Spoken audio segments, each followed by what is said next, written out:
এখন কি ধরনের আনুষ্ঠানিকতা কিংবা প্রস্তুতি কোন পর্যায়ে রয়েছে একটু জানাবেন এবং একটু স্পষ্ট করবেন আসলে কি কি পণ্য আসলে রপ্তানি হচ্ছে, স্থানীয় ব্যবসায়ীদের মধ্যে কি প্রভাব পড়ছে এবং কর্তৃপক্ষ কারোর সঙ্গে আপনার কথা হয়েছে কিনা? মোহিত।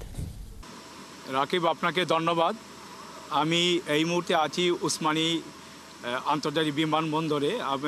আমার পিছনে দেখতে পাচ্ছেন যে কার্গো ফ্লাইটটি এসেছে।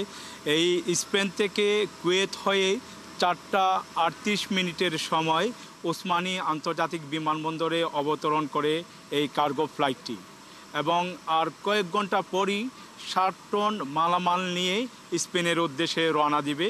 আমি সকাল থেকে আমরা বিমানবন্দরে আছি। আমরা আপনাদেরকে আগেই বলেছি যে বিমানবন্দরের চারিপাশে স্বাভাবিক যে নিরাপত্তা আছে এর চেয়ে বেশি নিরাপত্তা দেখা যাচ্ছে, চোখে পড়ার মতো।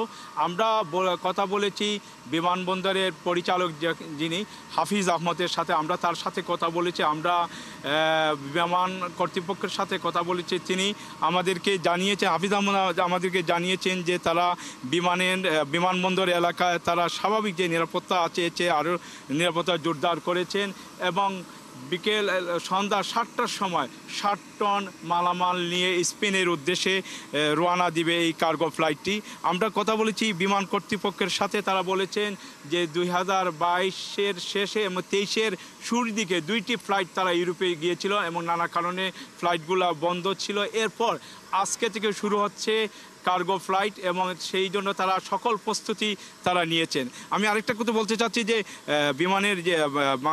বিমানবন্দরের পরিচালক যিনি আছেন, উসমানী আন্তর্জাতিক বিমানবন্দরের পরিচালক, তিনি বলেছেন যে 2022 সালের 23শে এপ্রিল ইউরোপ এবং যুক্তরাষ্ট্রের যেটা নিরাপত্তা এবং সুরক্ষা আইন মেনে কার্গো হাউসটি প্রস্তুত করা হয়েছে, অর্থাৎ 2022-এর 23শে এপ্রিল ইউরোপ এবং যুক্তরাজ্যে মালামাল পাঠানোর যে কার্গো ওয়্যার হাউসের সেটা প্রস্তুত রয়েছিল।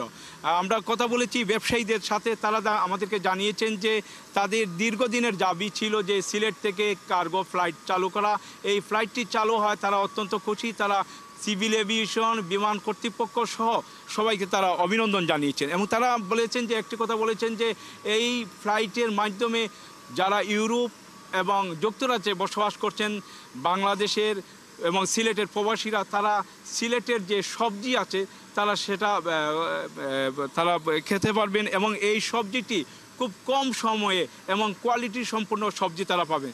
এখানে তারা আরেকটি কথা বলেছেন যে প্যাকেজিং ব্যবস্থা, যদি প্যাকেজিং ব্যবস্থা ভালো না থাকে তাইলে ইউরোপ এবং যুক্তরাজ্য তারা এই পণ্যগুলো তারা গ্রহণ করবে না। এই জন্য সিলেটে যদি প্যাকেজিং ব্যবস্থা হয় তাহলে ব্যবসায়ীদের যে লাভ বেশি হবে এবং তাদের খরচটা কম পড়বে। এর জন্য ব্যবসায়ীরা তারা বলেছেন যে অবশ্যই সিলেটে প্যাকেজিং ব্যবস্থা করার জন্য। অর্থাৎ সবকিছু ঠিক থাকলে ভালো একটা অভিজ্ঞতা হতে যাচ্ছে স্পেনের, এবং বাংলাদেশের জন্য একটা নতুন দিগন্তও খুলে যাচ্ছে। নিশ্চয়ই পরবর্তীতে আরও কথা হবে এবং সেই উদ্বোধনের সময় নিশ্চয়ই আপনার সঙ্গে আমরা যোগাযোগ করবো। আমাদের সঙ্গে সহকর্মী মুহিত দিদার যুক্ত হয়েছিলেন সিলেট ওসমানী আন্তর্জাতিক বিমানবন্দর থেকে।